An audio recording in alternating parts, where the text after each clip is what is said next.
As 90 private jets ferry the world's elite to Venice for a multi-million-dollar wedding celebration, a world away, the bridegroom's ex-wife is engaged in a quiet but spectacular counter-spectacle. While Jeff Bezos celebrates his new union with a lavish party, MacKenzie Scott, the woman who was instrumental in building his Amazon empire, is systematically undertaking one of modern history's greatest acts of philanthropic disbursement. Their paths, once intertwined in a garage startup that changed the world, have never looked more divergent. The contrast is a study in philosophy. In Venice, the celebrations are a monument to accumulation, a $20 million affair of opulent hotels and A-list glamour. In the quiet world of MacKenzie Scott, the guiding principle is release.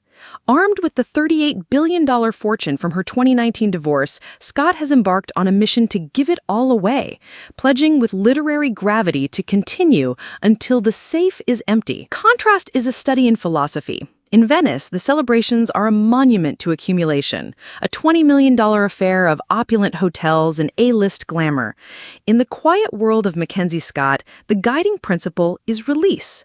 Armed with the $38 billion fortune from her 2019 divorce, Scott has embarked on a mission to give it all away, pledging with literary gravity to continue until the safe is empty.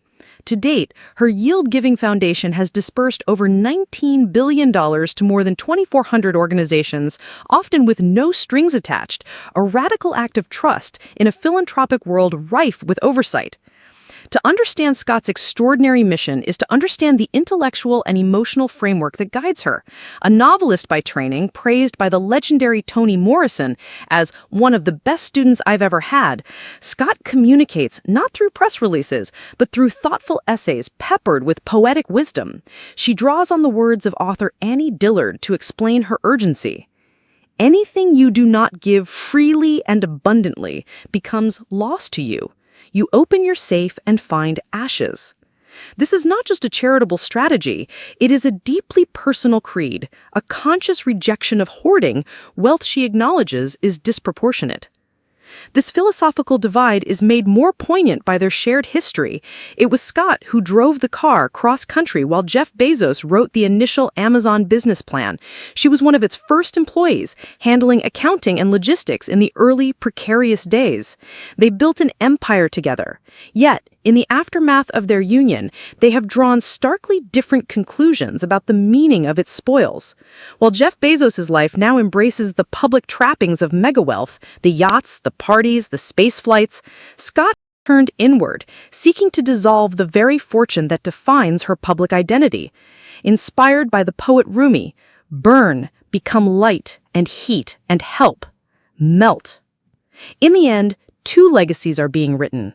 One is a familiar tale of billionaire life, celebrated in the ephemeral glamour of a Venetian party.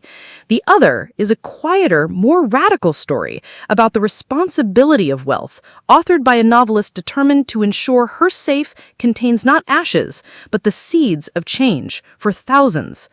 While one chapter of the Amazon story culminates in a grand wedding, another, far more profound, is being written in the quiet, steady emptying of a fortune.